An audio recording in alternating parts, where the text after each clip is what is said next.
नमस्कार, स्वागत है आप सभी का एक बार फिर से आर एजुकेशन यूट्यूब चैनल पर।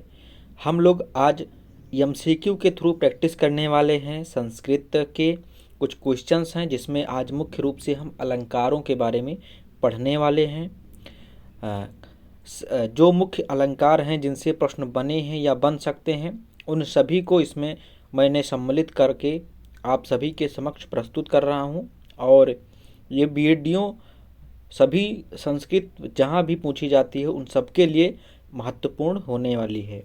तो ज़्यादा देर ना करते हुए आगे बढ़ेंगे। आप लोग यदि कोई भी समस्या आती है तो आप हमें कमेंट के जरिए बता सकते हैं।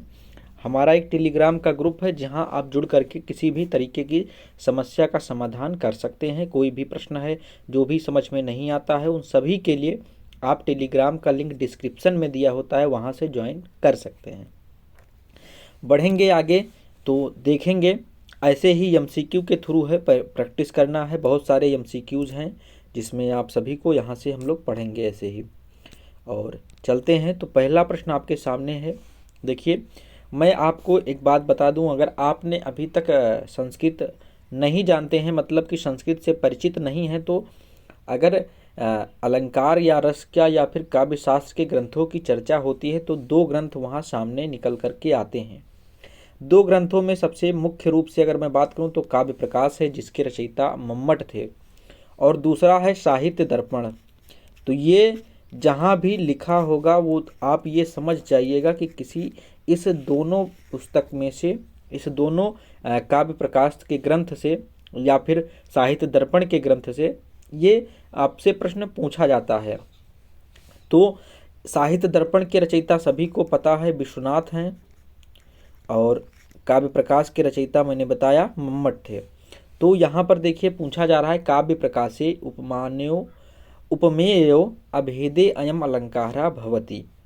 इसका अर्थ क्या हुआ? तो मैं अर्थ सहित बिल्कुल समझा के चलने वाला हूँ, आपको कोई भी परेशानी ना हो और आपको स्पष्ट हो जाए इस तरीके से। तो इसमें पूछा जा रहा है कि काव्य प्रकाशे मतलब काव्य प्रकाश में या काव्य प्रकाश ग्रंथ के द्वारा जिसमें कहा गया है, ऐसे में उपमानो उपमेयो, मतलब यहाँ पर देखिए लिखा हुआ है उपमान और उपमेयो, मतलब उपमेय दो चीज़ें होती हैं। आपको पता है किसी भी अलंकार में एक उपमान होता है, दूसरा उपमेय होता है। तो उपमेय और उपमान में अभेदो, जहाँ पर अभेद हो, अभेद का मतलब क्या हुआ? भेद रहित। ये बात आपको स्पष्ट हो गया। अभेद का अर्थ हो गया क्या? भेद रहित, जहाँ पर किसी प्रकार का भेद ना हो, ऐसा अयम अलंकारा भवति।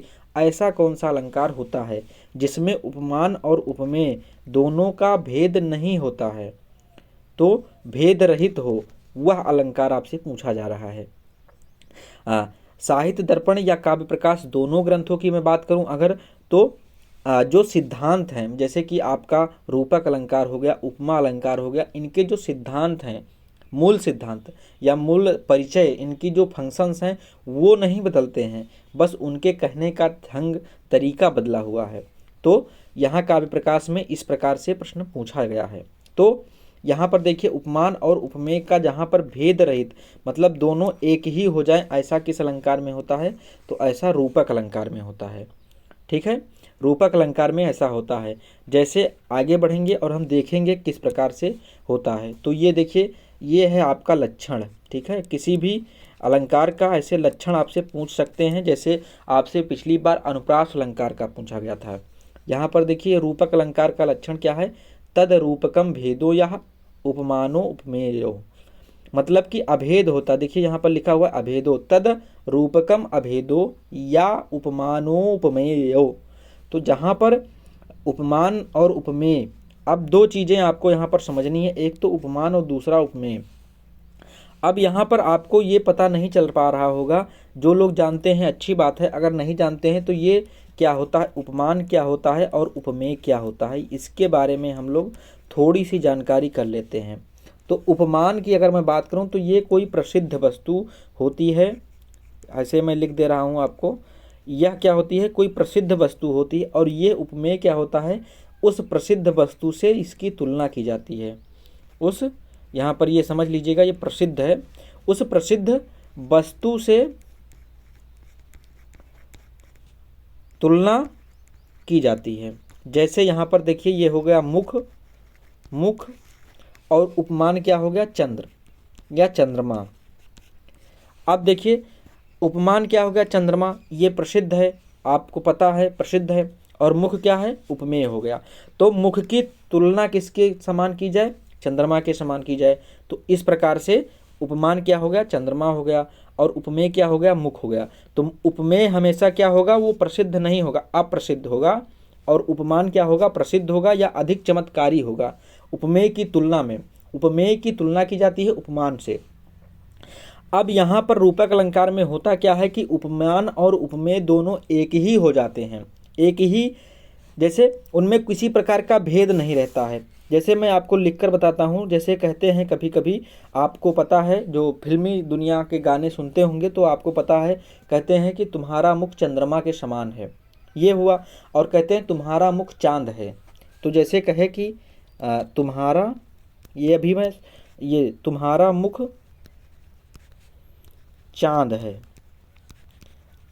ये देखिए, अब तुम्हारा मुख चांद है, तो इस तुम्हारा मुख चांद में देखिए इसमें भेद नहीं है, क्योंकि अभेद कब होता, जब कहते तुम्हारा मुख चांद जैसा है, तो वहाँ पर भेद हो जाता, तो वहाँ पर उपमा अलंकार हो जाता। जहाँ पर कहते जैसा है, तो वहाँ पर क्या हो जाता, उपमा अलंकार, तब वहाँ पर क्या हो जाता, भेद हो जाता।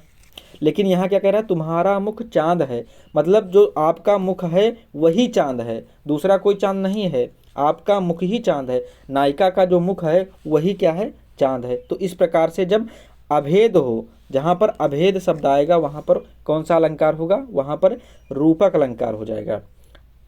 तो ये देखिए और भी चीज़ें यहाँ पर लिखा हुआ है जो मैं आपको दिखा देता हूँ थोड़ा सा, और हम लोग थोड़ी सी जानकारी और लेते हैं, इसमें जानकारी लेते हैं कैसे। तो इसको थोड़ा सा मैं, ये आपको PDF इसमें मैं मिटा लूँगा नहीं, जिससे आपको ये मिल जाए और आप लोग नोट कर लें या रिवीजन कर सकें। तो इसलिए कुछ चीज़ें मैं साफ साफ लिखने की कोशिश करूँगा आज, और आपको मिल जाया करे, ठीक है। तो अब चलेंगे, इसको देखेंगे। यहाँ पर देखिए यही चीज़ लिखा हुआ है, उपमान और उपमेय जिनका भेद प्रसिद्ध है, जहाँ पर भेद प्रसिद्ध होता है उनका अत्यंत साम्य के कारण जो अभेद वर्णन है, मतलब जहाँ पर भेद नहीं रह जाता है, वह रूपक अलंकार कहलाता है। जो अभी मैंने आपको समझाया उसी को मैंने यहाँ पर प्रिंट भी कर दिया है, लिख भी दिया है। अब ये उदाहरण देखिए, संसार विश्वविच्छस्य द्वये एव रसवत् फले काव्या अमृत रसास्वादः संगमः सज्जनैः सह। इसका अर्थ क्या हुआ कि संसार वृक्ष, यहाँ पर देखिए संसार को कहा गया है विष रूपी वृक्ष। संसार क्या है, तो संसार विष रूपी वृक्ष है। द्वयेव एव रसवत् फले, इसमें दो ही फल जो हैं रसवत हैं, जिसमें मतलब इस विष रूपी संसार, विष वृक्ष रूपी संसार में दो ही फल हैं जिसमें रस है। कौन सा, तो कहें काव्या अमृत, क्या है, काव्या अमृत रसास्वादः संगमः सज्जनैः सह। तो सज्जन, जो सज्जन व्यक्ति हैं उनका साथ, और काव्य का जो अमृत, काव्य रूपी अमृत, जो कविताएं हैं, जो साहित्य है, उसी साहित्य की बात की जा रही है। तो वो काव्य रूपी अमृत का रसास्वाद और संगम, सज्जन लोगों का, जो सज्जन व्यक्ति हैं उनका संगम, उनका मिलन ही दो रूप, दो ही ऐसे इस संसार विष वृक्ष रूपी संसार में हैं। तो यहाँ पर देखिए संसार का विष वृक्ष के रूप में आरोप किया गया है, और यहाँ पर देखिए काव्य अमृत में जो है आरोप किया गया है। तो ये यहाँ पर रूपक अलंकार बन जाता है, जहाँ पर आरोप किया जाता है, जहाँ पर अभेद की प्रतीति की जाती है। तो जहाँ पर भी आरोप की बात आए, अभेद की बात आए, तो वहाँ पर आपको रूपक अलंकार मारना होगा, लगाना होगा। और रूपक अलंकार से प्रश्न बन सकते हैं, इसलिए आप लोग ध्यान से पढ़िएगा थोड़ा सा। तो ये चीज़ें यहाँ तक समझ में आ गई होगी, बाकी चीज़ें यहाँ पर लिखी हुई है, देख लीजिएगा। अब हम आगे बढ़ेंगे और अगला प्रश्न आपके सामने लाते हैं। यहाँ लिखा हुआ है, क्वा सूर्य प्रभवो वंशः क्वा चाल्प विषयामति तितीर्ष दुस्तरम मोहाद उडुपेनाश्मि सागरम। श्लोकी अस्मिन् कस्या अलंकारस्य छवि दृश्यते निदर्शना दृष्टान्तः दीपकः तुल्योगितः। तो ये सारे जो हैं अलंकार के भाग हैं। अब यहाँ पर मैं सबसे पहले आपको एक जानकारी नोट करता हूँ, आप बताइए, जानिएगा। जो आपका अलंकार की विभाजन किया गया है वो अलंकार दो प्रकार से विभाजित हैं, ठीक है, दो तरीके से विभाजित है। एक है शब्दालंकार, एक है आपका शब्दालंकार, दूसरा क्या है अर्थालंकार। अर्थालंकार और अलंकार होते क्या हैं, तो ये काव्य शोभा कारान होते हैं, काव्य की शोभा को बढ़ाते हैं। क्या करते हैं, तो काव्य की शोभा को बढ़ाते हैं। अलंकार क्या करते हैं, तो काव्य की शोभा को ये बढ़ाते हैं। ये सब प्रश्न आपसे बन सकता है, ठीक है। या इसको कहा जाता है काव्य उत्कर्ष हेतवः, काव्य के उत्कर्ष का हेतु होते हैं, काव्य के उत्कर्ष का कारण होते हैं। तो ये आप ध्यान रखिएगा। अब यहाँ पर हम ये बात करेंगे शब्दालंकार की। अगर मैं बात करूँ तो मम्मट ने 6 प्रकार के शब्दालंकार माने हैं, तो ये कभी कभी पूछ लेता है, ठीक है। और 71 अर्थालंकार की इन्होंने बात की है। तो ये आप ध्यान रखिएगा, थोड़ी सी बातें ये आपको ज़रूरी हैं जो जाननी चाहिए थी, इसलिए मैंने आपसे इसकी बात कही। तो ये चीज़ आप नोट कर लीजिएगा, थोड़ा सा नॉलेज आपके अंदर रहना चाहिए। यहाँ पर देखिए एक चीज़ आप यहाँ पर सही कीजिएगा, ये 71 नहीं 61 होगा, थोड़ी सी कभी कभी याद नहीं रहता। तो ये आप 6 शब्दालंकारों की इन्होंने बात किया है और इन्होंने 61 अलंकार इसमें अर्थालंकारों में बात की है मम्मट ने। तो आपसे इसके बारे में तो नहीं पूछता है, ज़्यादातर आपसे पूछा जाता है शब्दालंकार कितने माने गए हैं, तो शब्दालंकार 6 माने गए हैं, ठीक है। अब इसकी बात मैं कर लेता हूँ। क्वा सूर्य प्रभो वंशः, इसका अर्थ पहले समझेंगे तभी अलंकार समझ में आएगा।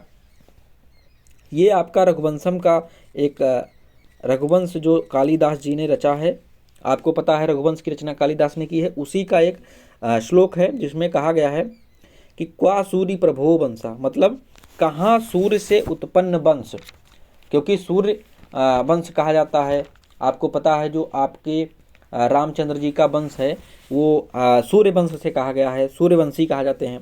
तो वही कवि कालिदास जी यहाँ कहते हैं कि क्वा सूर्य प्रभो वंशः, कहाँ तो सूर्य से उत्पन्न वंश, मतलब जो सूर्य वंश है वो किससे उत्पन्न मानते हैं, सूर्य से।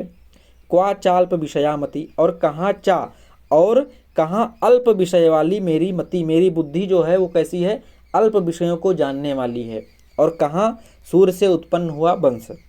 तितीर्ष दुस्तरम मोहाद उडुपेनाश्म सागरम, मैं जो सागर है वो कैसा है, मोहाद मोह रूपी सागर को मैं उडपेनाश्म एक छोटी सी नौका से क्या कर रहा हूँ, तितीर्षु माने तैरने की इच्छा कर रहा हूँ, तैरने की चेष्टा कर रहा हूँ, मतलब पार करने की चेष्टा कर रहा हूँ। और वो कैसा सागरम, देखिए यहाँ सागरम में द्वितीया है और दुस्तरम में भी द्वितीया है। दुस्तरम मतलब होता है विकराल या विकट, जिसमें भयंकर लहरें उठ रही हों। ऐसे मोह रूपी सागर को मैं एक उडपेनाश में एक छोटी सी नौका से मैं पार करने की कोशिश कर रहा हूँ। आशा करता हूँ आपको ये अर्थ समझ में आ गया होगा। कालिदास जी कहते हैं कि कहाँ सूर्य से उत्पन्न वंश और कहाँ मेरी छोटी विषय बुद्धि, मेरी छोटी सी विषयों को जानने वाली बुद्धि, मैं तो केवल छोटी सी नौका से दुस्तर या फिर आप कह सकते हैं विकराल सागर को पार करने की कोशिश कर रहा हूँ। तो ये हुआ। अब यहाँ पर देखिए इस प्रकार की जब बातें कहीं भी की जाती हैं तो वहाँ पर निदर्शना अलंकार होता है। लेकिन अब आप कैसे पहचानेंगे, तो आपको पता चलेगा जहाँ पर ऐसे अभवन वस्तु संबंधा उपमा परिकल्पका, इसका लक्षण होता है। मैं यहाँ पर लिख देता हूँ, यहाँ पर नया पेज लेकर। निदर्शना अलंकार का थोड़ा सा आप देखिएगा, बहुत लोगों को थोड़ा सा कठिन लग रहा होगा, मुझे लग रहा है जहाँ तक, लेकिन आपको पढ़ना है और समझना है। कोई भी दिक्कत आता है तो आप हमसे पूछिएगा कभी भी। अभवन वस्तु संबंधा,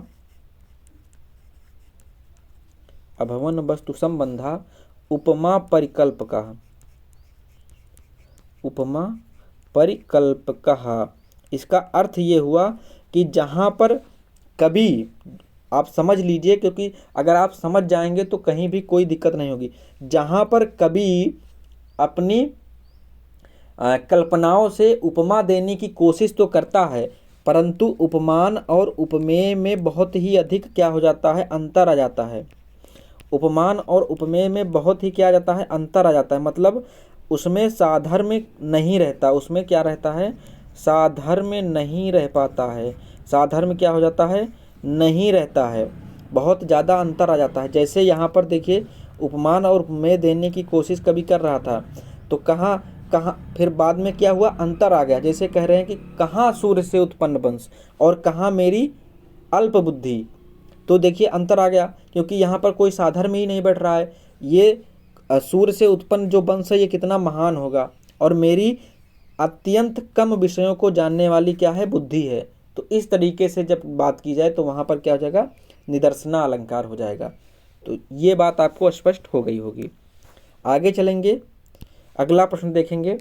यत्र अक्षर समुदायस्य आवृत्ति अर्थभेदेन तात्पर्य भेदेन चा दृश्यते तत्र अयम अलंकारः भवति। यत्र मतलब होता है जहाँ पर अक्षर समुदाय से, अक्षर समुदाय के आवृत्ति, आवृत्ति मतलब बार बार आने की, अर्थभेदेन अर्थभेद से, तात्पर्य भेदेन तात्पर्य भेद से, दृश्यते दिखाई पड़ती है, तत्र वहाँ पर अयम अलंकारा निम्न में से कौन सा अलंकार भवत माने होता है। जहाँ पर अक्षर समुदाय की आवृत्ति अर्थभेद और तात्पर्य भेद से दिखाई देती है, मतलब आवृत्ति कई बार है परंतु यहाँ वहाँ पर क्या है, अर्थ का भेद हो, मतलब अलग अलग अर्थ हो या फिर उसका तात्पर्य अलग हो, ऐसा किस अलंकार में होता है। तो ऐसा किस अलंकार में होता है, आपको पता है यमक अलंकार में ऐसे ही होता है, जहाँ पर शब्दों की आवृत्ति होती है और उनके अर्थ क्या होते हैं, अलग अलग होते हैं। जहाँ पर शब्दों की आवृत्ति हो, जहाँ पर शब्दों की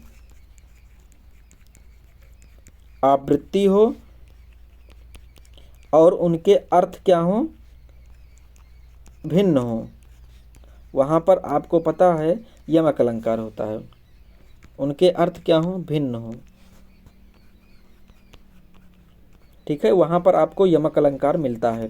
तो यहाँ पर कौन सा अलंकार हो जाएगा, यमक अलंकार हो जाएगा। तो ये बात आपको पता चल गई। जैसे कि नव पलाश पलाश बनम पुरा, स्फुट पराग पराग पांडुरम, ऐसे ही आपको इसका जो है उदाहरण देखने को मिलता है। अभी मैं देखूंगा आगे शायद ऐसा आपको मिले तो मैं वहाँ पर समझा दूंगा। यमक अलंकार में ये चीज़ें आपको दिखाई देती हैं। चलें आगे, अगला कह रहा है कि सामान्यम व विशेषो व तद अन्येन समर्थयेत इति लक्षणम कस्य अलंकारस्य। सामान्यम मतलब सामान्य से या विशेष से जहाँ पर समर्थन किया जाता है वहाँ पर कौन सा, इस लक्षण वाले में कौन सा अलंकार होता है, मतलब ऐसा लक्षण किस अलंकार का होता है। सामान्यम व विशेषो व तद अन्येन समर्थयेत, जहाँ पर सामान्य या विशेष के द्वारा समर्थन की जाए, समर्थित किया जाए, ऐसा लक्षण वाला कौन सा अलंकार होता है। आपके ऑप्शन है स्वभावोक्ति, अर्थांतरन्यासस्य, दीपकम या तुल्योगिता। तो इसमें आपको कौन सा ऑप्शन सही हो जाएगा, इसका सही हो जाएगा अर्थांतरन्यास। अर्थांतरन्यास अलंकार की अगर मैं बात करूं तो उसमें होता क्या है, तो आपको यहाँ पर मैं बताता हूँ। सामान्य के द्वारा अभी मैं समझाऊंगा तो आपको और भी अच्छे से समझ में आ जाएगा, और विशेष, इन दोनों के द्वारा जब किसी बात का समर्थन किया जाता है तो वहाँ पर क्या हो जाता है, अर्थांतरन्यास अलंकार हो जाता है। इसकी पूरी अगर मैं पंक्ति की बात करूँ तो आप इसको नोट करिएगा। सामान्यम व विशेषो व तद अन्येन समर्थयेत यत्तु सो अर्थांतरन्यासः साधर्मेण तरेण वा। यत्र सो अर्थांतरन्यासः न्यासः साधर्मेण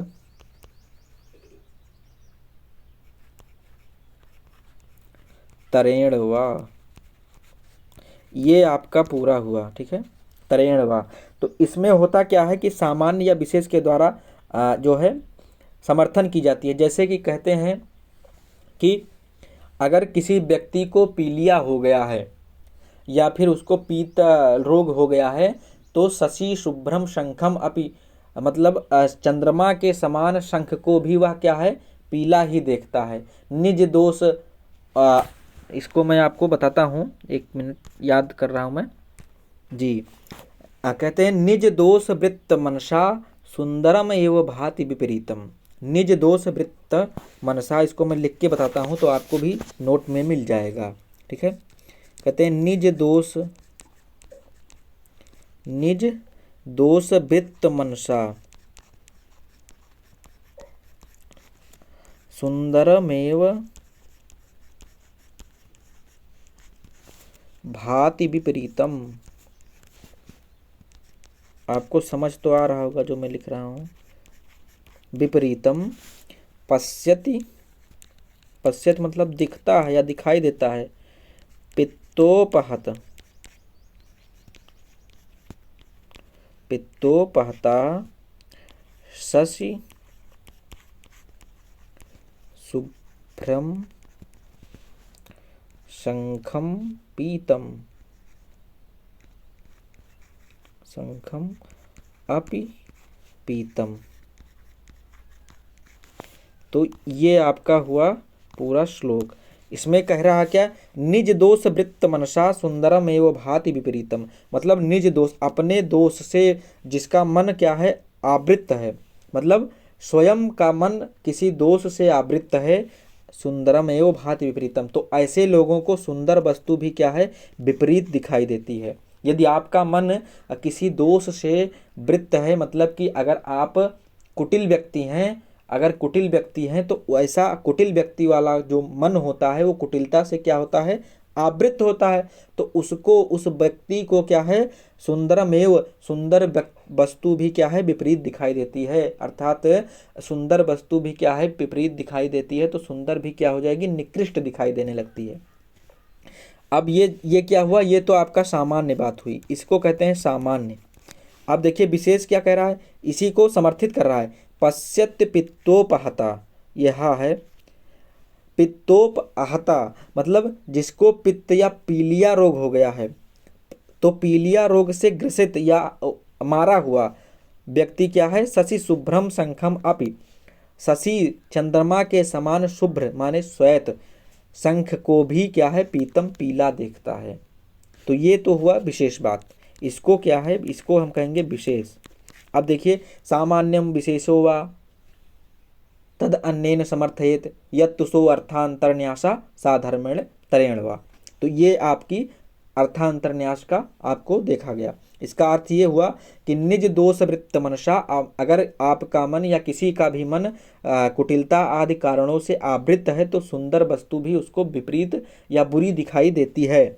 जैसे पीलिया रोग से ग्रसित व्यक्ति चंद्रमा के समान शुभ्र सफेद शंख को भी क्या है, पीला देखता है। ये हुआ इसका अर्थ। तो आशा करता हूँ आप सभी को समझ में आ रहा होगा। तो आप इसको जब भी देखिएगा तो कमेंट करके हमें ज़रूर बताइएगा, क्योंकि अगर आप कमेंट करके नहीं बताते हैं तो हमें पता नहीं चलता कि हमारी जो श्रम था, हमारा जो मेहनत था आपको पढ़ाने का, हम कितना दे पाए हैं और आपको कितना समझ में आ रहा है। क्योंकि मेरी सफलता इस बात में है कि आपको कितना समझ में आया। अब देखिए यहाँ पर कह रहा है, रूपक अलंकारे प्रकृतस्य सह अप्रकृतस्य स्थाप्यते। रूपक अलंकार में प्रकृतस्य सह के साथ में अप्रकृत क्या क्या होता है, स्थापना कैसी, किस प्रकार की स्थापना होती। तो अभी हमने पढ़ा है कि रूपक अलंकार में किस प्रकार का स्थापना होती, अभेद होता है। उसमें क्या होता है, भेद रहित, भेद रहित, जहाँ पर भेद नहीं होता है ये हो जाएगा। इसमें कोई दिक्कत नहीं था।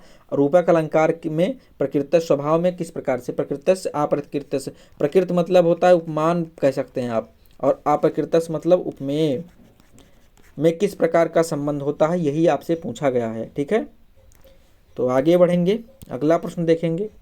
दृष्टांत अलंकारे भवति, दृष्टांत अलंकार में होता है। तो आपसे पूछा गया है कि दृष्टांत अलंकार में क्या होता है। उपमानो उपमेयो न्यूनाधिक्यम, मतलब उपमान और उपमेय में न्यून कम, अधिक ज़्यादा, मतलब उपमान और उपमेय में अधिक ज़्यादा। सादृश्य परिकल्पनम, सादृश्य होता है, बिंब प्रतिबिंब भावम होता है या साक्षात सादृश्यम होता है।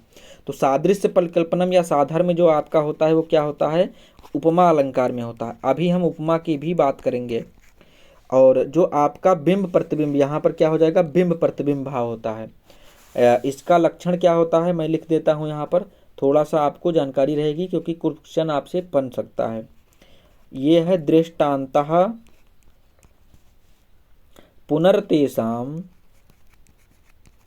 दृष्टान्तः पुनर्तेषां सर्वेषां प्रतिबिंबनम, सर्वेषां प्रतिबिंबनम। तो आपसे प्रश्न पूछ सकता है, आपसे ऐसे डांट डांट करके पूछ सकता है, तो किसी भी तरीके से आपको पूछे तो आपको बता देना है। प्रतिबिंबनम ये आपका काव्य प्रकाश का है, ठीक है, काव्य प्रकाश। और मैं साहित्य दर्पण का यहाँ पर लिख दे रहा हूँ। साहित्य दर्पण में कहा गया है दृष्टान्तस्तु, दृष्टान्तस्तु साधर्म्य, दृष्टान्तस्तु साधर्म्य वस्तुनः प्रतिबिंबनम।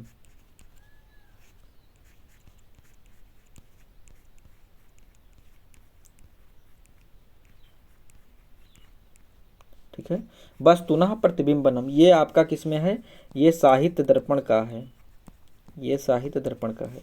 और ये आपका क्या है, काव्य प्रकाश का है। तो लिख दिया हूं मैंने, आपको पता है। तो दोनों में क्या है, सेम चीज बताई गई है कि प्रतिबिंब, बिंब प्रतिबिंब भाव होता है, मतलब एक समान जो है, एक समान बातें कही जाती हैं, एक समान बिंब प्रतिबिंब भाव होता है, एक समान बातें कही जाती है, वहां पर दृष्टांत अलंकार होता है। इसमें और चीजें आपको जानने की आवश्यकता नहीं है, तो हम आगे बढ़ेंगे, आगे देखेंगे। ये कह रहा है कि देखिए, मैंने अभी कहा था कि आपको इसका उदाहरण मिलेगा, किसका, यमक अलंकार का। तो ये आपका यमक अलंकार का उदाहरण है, यहाँ पर आप टिक कर लीजिए। नव पलाश पलाश बनम पुरः अस्फुट पराग परागत पंकजम मृदु लतांत लतांत मलोकयत सा सुरभिम सुरभिम सुमनो भरे।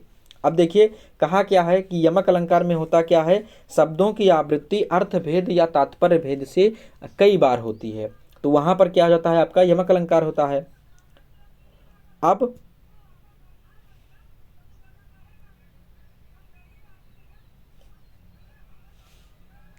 तो आपको मैंने बताया था कि जहां पर अर्थभेद या तात्पर्य भेद से, जहां पर अर्थभेद या तात्पर्य भेद से शब्दों की आवृत्ति बार बार होती है, वहां पर क्या होता है, यमक अलंकार होता है। यहां पर देखिए पलाश पलाश, पराग पराग, और यहाँ पर देखिए लतांत लतांत और सुरभिम सुरभिम आया है। और एक बात चीज होती है इसमें यमक अलंकार में, जो संस्कृत के यमक अलंकार की बात जब की जाती है, तो इसमें किसी पाद के कुछ शब्द सार्थक होते हैं और कुछ शब्द निरर्थक भी होते हैं। जैसे कि अभी इसमें मैं बात करने वाला हूँ। कैसे, देखिए पलाश और पलाश दो शब्द आया है, तो एक पलाश का अर्थ हुआ यहाँ पर, एक पलाश का अर्थ हुआ पत्ता, जो पत्ते हैं वो क्या, नए पलाश क्या हैं जो हैं वो, और दूसरे पलाश का अर्थ होता है ढाक, या ये ढाक, ढाक समझ रहे होंगे ना। और दूसरा क्या है, पराग पराग। और यहाँ पर देखिए सुरभिम सुरभिम का पहले मैं बात करता हूँ। सुरभि, जो सुरभिम आया इसका भी दो अर्थ हुआ। एक सुरभि का अर्थ होता है सुगंधित, सुगंधित, और दूसरे सुरभि का अर्थ हुआ बसंत। तो ये देखिए एक ही जो शब्द, एक सुरभि का अर्थ हुआ, एक सुरभि का अर्थ हुआ सुगंधित, और एक सुरभि का अर्थ हुआ बसंत। एक जो पलाश था उसका अर्थ हुआ पत्ते, और एक पलाश का अर्थ हुआ ढाक। अब यहाँ पर देखिए जो पराग आया है, तो इस एक पराग का अर्थ तो आपका यहाँ पर सार्थक है, और इस दूसरे पराग का अर्थ यहाँ पर क्या है, निरर्थक लिया गया है। ऐसे ही लतांत में, लता के अंत में, और ये भी लतांत जो है, एक लतांत का यहाँ पर अर्थ तो सार्थक है, परंतु दूसरे लतांत का अर्थ यहाँ पर निरर्थक है। तो आपको मुख्य रूप से ध्यान क्या रखनी है, जहाँ पर शब्दों की आवृत्ति बार बार है और उन शब्दों के अर्थ भेद या तात्पर्य भेद से अर्थ भी भेद में है, भिन्न है, या फिर तात्पर्य भेद से भेद है, तो वहाँ पर आपका यमक अलंकार होता है। जैसे पलाश पलाश का आया, सुरभिम सुरभिम का आया, तो यमक अलंकार हो गया। ये बातें आपको बहुत पहले से भी पता होंगी, बस यहाँ पर आपको थोड़ा सा जानकारी लेना था। बाकी आगे चलेंगे तो हम लोग और भी अलंकारों के बारे में सीखते रहेंगे। तो ये बात हुई यमक अलंकार के बारे में। बाकी यमक अलंकार के लिए हमने पहले भी कुछ चीज़ें देख ली थी। तो आगे बढ़ेंगे, व्यतिरेक अलंकार की बात करेंगे अगर, तो व्यतिरेक अलंकार ऐसे ही समझ लीजिए, व्यतिरेक अलंकार वहाँ होता है जहाँ पर उपमेय या उपमान में से किसी की आधिक्यता बताई जाए, उपमेय या उपमान में किसी की आधिक्यता बताई जाए, तो वहाँ पर व्यतिरेक अलंकार होता है। जो चीज़ें आपको याद होती हैं वो याद रहेंगी, जो नहीं याद होती हैं उनके लिए परेशान मत होइएगा, किसी तरीके का प्रेशर मत लीजिएगा। एक बार दो बार आप वीडियो देखेंगे, नोट्स देखेंगे तो आपको चीज़ें वहाँ पर एग्जाम में आप कर ले जाएंगे, ये मेरी गारंटी है। ठीक है, तो इसलिए आपको टेंशन नहीं लेना है। आगे बढ़ेंगे, देखिए गगनम गगनाकारम सागरः सागरोपमः, ये आपका जो है रामायण में कहा गया है गगनम गगनाकारम सागरः सागरोपमः राम रावणयोर्युद्धम राम रावणयोरिव। इसमें कौन सा अलंकार, इत्यत्र का अलंकार पूछा गया है, यहाँ पर किस प्रकार का अलंकार है। तो ऐसा अलंकार जब होता है तो उसको हम अनन्वय अलंकार कहते हैं। अनन्वय अलंकार होता क्या है, अगर मैं बात करूं तो जहां पर उपमान और उपमेय को कहा जाए कि ये उपमान उपमान जैसा है, ये उपमेय उपमेय जैसा है। जैसे कहते नहीं चंद्रमा चंद्रमा जैसा है, रात रात जैसी है, तो ऐसा जब बात की जाए तो वहां पर अनन्वय अलंकार हो जाता है। तो लक्षण मैं लिखता हूं यहाँ पर, लक्षण क्या है, उपमान उपमेयत्वय, उपमान नोपमेयत्वयी, आपको समझ में आ जाएगा। यत्रेकस्य कस्यैव जागृतः, जागृतः, ये आपका जो है अनन्वय अलंकार का लक्षण है। उपमानोपमेयत्वयि यत्रेकस्यैव जागृतः, तो जहाँ पर उपमान और उपमेय दोनों को उपमान और उपमेय के जैसा ही बताया जाता है, वहाँ पर क्या है आपका ये अनन्वय अलंकार होता है। अब देखिए कह रहा गगनम गगनाकारम, जो आकाश है वो आकाश जैसा है, सागरः सागरोपमा, और सागर कैसा है, जो समुद्र है समुद्र जैसा है। फिर आगे की लाइन है राम रावणयोर युद्धम, यहाँ पर मैं लिख देता हूँ राम रावणयोर युद्धम,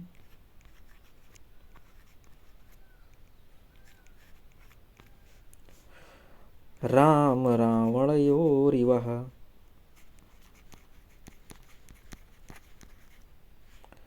राम रावणयोर युद्धम राम रावणयोरिवः, मतलब राम और रावण के युद्ध में राम और रावण हैं।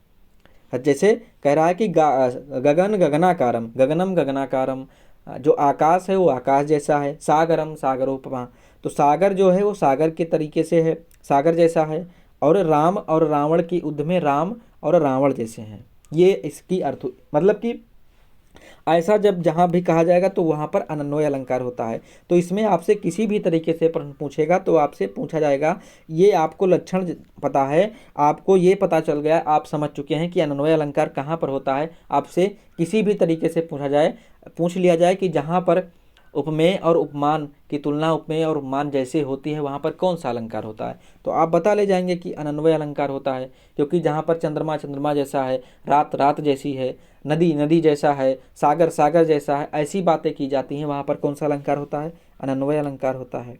उपमा अलंकार की बात करेंगे अभी, उत्प्रेक्षा अलंकार की अभी मैं बात करने वाला हूँ, रूपक अलंकार हमने कर लिया है।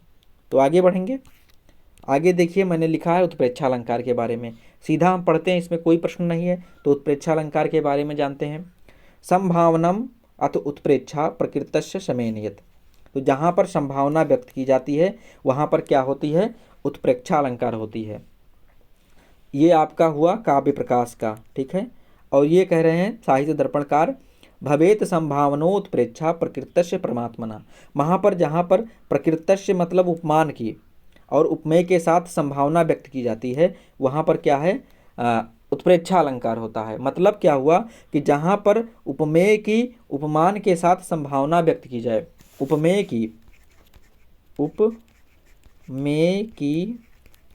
उपमान के साथ संभावना जो है व्यक्त की जाती है, तो वहाँ पर आपका उत्प्रेक्षा अलंकार होता है। मतलब जो उत्प्रेक्षा अलंकार है उसमें क्या मुख्य है, संभावना, बिना संभावना के उत्प्रेक्षा अलंकार हो ही नहीं सकता, ठीक है। जहाँ पर संभावना नहीं होगी वहाँ पर उत्प्रेक्षा अलंकार होगा ही नहीं। तो ये बात ध्यान रखिएगा, संभावना इसका क्या है, हृदय है, इसका क्या है, आत्मा है, ये बात आपको ध्यान में रखनी है। अब आपसे पूछ ले किस अलंकार में संभावना व्यक्त की जाती है, या फिर उपमेय और उपमेय और उपमान में किसमें संभावना व्यक्त की जाती है, किस अलंकार में, या फिर आपसे पूछे उपमेय और उपमान में संभावना व्यक्त की जाने वाला अलंकार कौन सा है, तो ये सारी चीज़ें आपको उत्प्रेक्षा अलंकार में हो जाएगी। अब और भी ध्रुवम शब्द है, जैसे ध्रुवम मैं आपको बता देता हूँ। ध्रुवम, मन्ये, शंके, ये जो शब्द हैं, अगर ये शब्द आपको आते हैं तो वहाँ पर निश्चित रूप से कौन सा अलंकार होता है, वहाँ पर आपका उत्प्रेक्षा अलंकार होता है। और मैं बात करूँ, यू शब्द एक ऐसा शब्द है जो उपमा में भी आता है और उत्प्रेक्षा में भी आता है, जो उपमा में भी आता है और उत्प्रेक्षा में भी आता है। तो सर उपमा में आएगा और उत्प्रेक्षा में आएगा तो भेद कैसे करेंगे? तो इसके लिए आप जानिएगा कि जहाँ पर उत्प्रेक्षा में यू आएगा वो क्रिया के साथ होगा। क्रिया मतलब धातु के साथ। आपको पता होगा धातु क्रिया, गच्छति जो है, पठति, गच्छति, खादति, हंसति, ये सब, अपश्यत, ये सब जो है धातु हैं, क्रिया हैं, ठीक है। जा रहा, खा रहा, ये सारी क्या है, क्रियाएं हैं। और उपमा वहाँ होगा जहाँ पर शब्द में आएगा। जहाँ पर यू क्या होगा, जहाँ पर यू क्या होगा, शब्द में आएगा, वहाँ पर आपका क्या हो जाएगा, उपमा अलंकार होगा। और जहाँ पर यू उत्प्रेक्षा क्रिया के साथ आएगा, वहाँ पर उत्प्रेक्षा अलंकार होगी। और अन्य चीज़ें जैसे ध्रुवम आ गया, मन्ने आ गया, संके आ गया, अगर ये शब्द आपको श्लोक में दिखाई देंगे तो वो हमेशा आपको उत्प्रेक्षा अलंकार वहाँ पर पाया जाता है। ये आपका उत्प्रेक्षा का बात हुआ। ये आपके सामने उदाहरण है, कह रहा है लिम्पति तमो अंगानि वार्षति वाजनम नभा असत पुरुषेव दृष्टि विफलताम गता। तो ये मृच्छकटिम का प्रथम सर्ग में आया हुआ है, मैं लिख दे रहा हूँ। ये मृच्छकटिक का श्लोक है। मृच्छकटिक जो शूद्रक की रचना है उसमें कह रहा है वसंत सेना जो है, मैं थोड़ा सा बताता हूँ, टाइम की कोई बात नहीं है, आप लोग देखेंगे तो आराम से देखेंगे। अगर आपको रेफरेंस पता होगा थोड़ा सा, तो आपको कहानी अगर पता होती है तो थोड़ी सी चीज़ें दिमाग में कहीं ना कहीं रह जाती हैं, आपने नोटिस किया होगा। तो ये जो श्लोक है ये वसंत सेना, उसमें एक नायिका है मृच्छकटिकम में जो शूद्रक की रचना है और चारुदत्त उसका नायक है। वसंत सेना को कुछ जो है उस समय के, अगर मैं कहूँ लुटेरे या डाकू जो हैं, वो मोहित होकर के उसको पीछे पीछे जा रहे हैं। और वसंत सेना जो है शाम का, रात्रि का समय है और वसंत सेना आगे आगे भाग रही थी। तो उसी में एक बिट है, वो कहता है कि लिम्पति उ तमो अंगानि वार्षति वाजनम नभा। जो नभ है, आकाश है, वो क्या है, अंजन बरसा रहा है। अंजन मतलब क्या होता है, काजल बरसा रहा है। और लिम्पत यू तमो, तम क्या होता है, तम मतलब होता है अंधकार। जो अंधकार है वो अंगानी, अंगान माने अंगों को क्या कर रहा है, लिम्पत यू, लिप्त कर रहा है। मतलब इस तरीके से अंधकार है कि मानो अपने ही अंग दिखाई नहीं देते हैं। कभी कभी आपने पढ़ा, आपने सुना होगा, कहते हैं इस तरीके से कोहरा गिर रहा है कि अपना हाथ पसार दो तो हाथ ही नहीं दिखाई दे रहा। तो उसी तरीके से कह रहा है कि लिम्पत यू तमो अंगानी, अंधकार जो है अंगों को क्या है, लिम्प कर रहा है, लील रहा है या फिर लिप्त कर रहा है।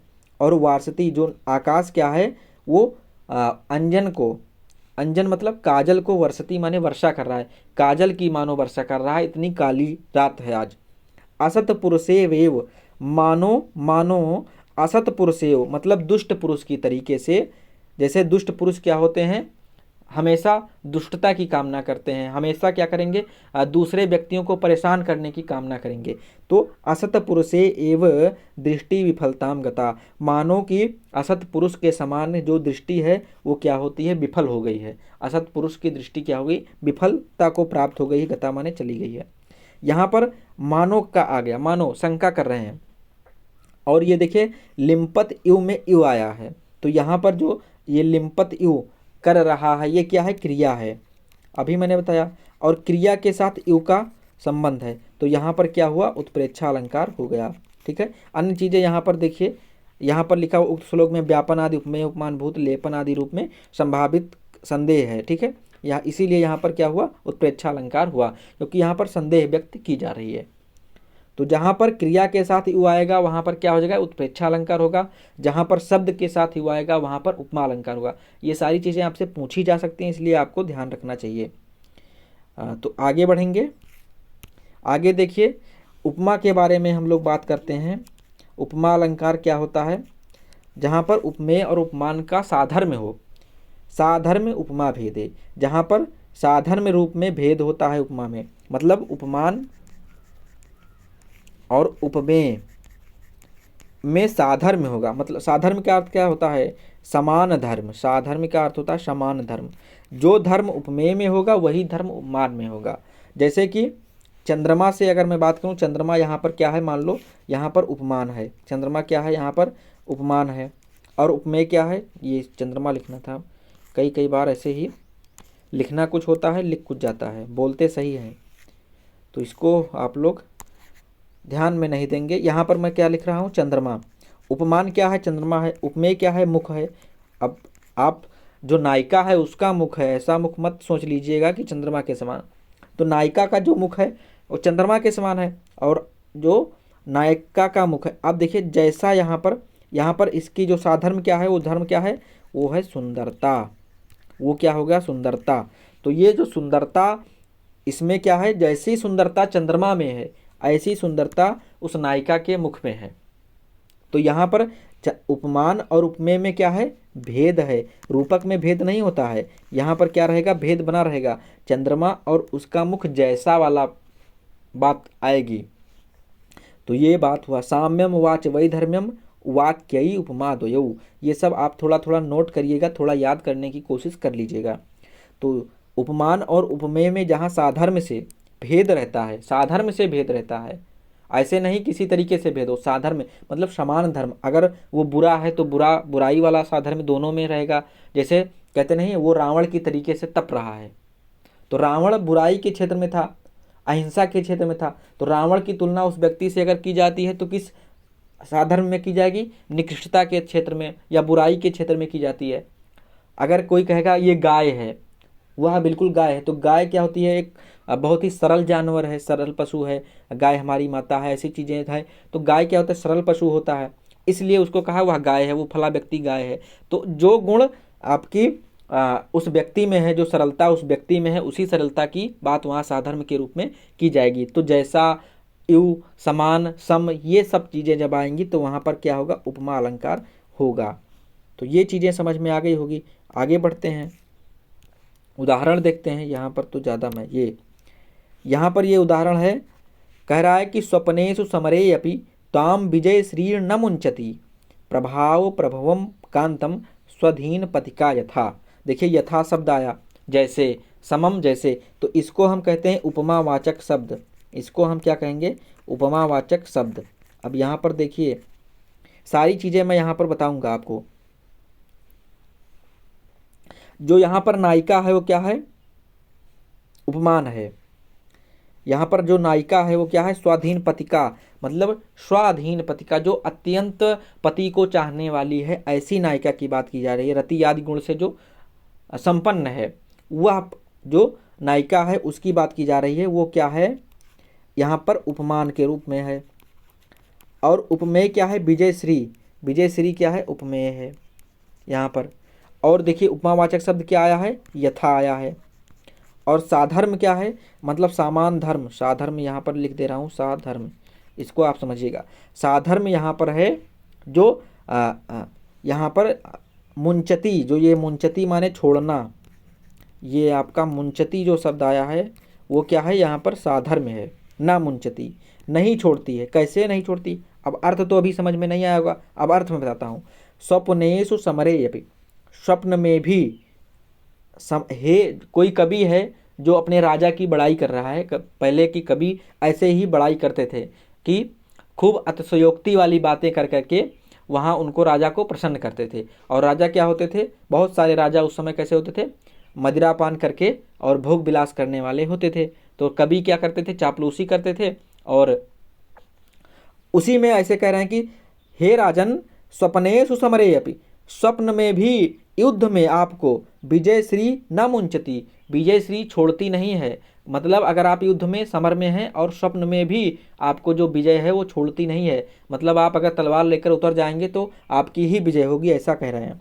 तो स्वप्न में भी, समर में आपको विजय श्री न मुंचती, नहीं छोड़ती है। कैसे, यथा जैसे, स्वधीन पतिका, स्वधीन पतिका जैसे स्वधीन पत्नी वाली जो रति आदि क्रीड़ा करती है, ऐसी पतिनी, प्रभाव प्रभवम, जिसे अपने पति को नहीं छोड़ती है। तो जो स्वधीन पतिका है वो जैसे अपने पति को नहीं छोड़ती है, उसी प्रकार से स्वप्न में भी आपको विजयश्री नहीं छोड़ती हैं। तो यहाँ पर ये साधारण धर्म क्या है, ना मुंचती, नहीं छोड़ना। उपमावाचक शब्द क्या था, यथा। उपमेय क्या था, विजयश्री। उपमान क्या था, स्वाधीन पथिका। तो ये बात आपको समझ में आ गई होगी। तो इतनी चीज़ें आपको यहाँ पर मैंने बताया। अब कुछ अलंकार, 2 अलंकार और भी जान लीजिए, बाकी आपका काम हो जाएगा। ठीक है। विशेषोक्ति एक अलंकार है। ये सब अर्थांतर जो अर्थालंकार हैं उसी के भेद हैं। विशेषोक्ति के पहले मैं आपको बताना चाहूँगा एक अलंकार, विभावना। उसके बाद मैं आपको समझाऊंगा विशेषोक्ति। विभावना अलंकार क्या होता है, जहाँ पर कई सारे, मतलब जहाँ पर कारण नहीं है, और दूसरा क्या है, कार्य। कार्य कारण संबंध आपने समझा होगा। और कार्य क्या हो जा रहा है, हो जा रहा है। जैसे कारण कुछ भी नहीं है कोई भी, और कार्य क्या है, हो जा रहे हैं, संपन्न हो जा रहे हैं। तो वहाँ पर क्या होता है, विभावना अलंकार होता है।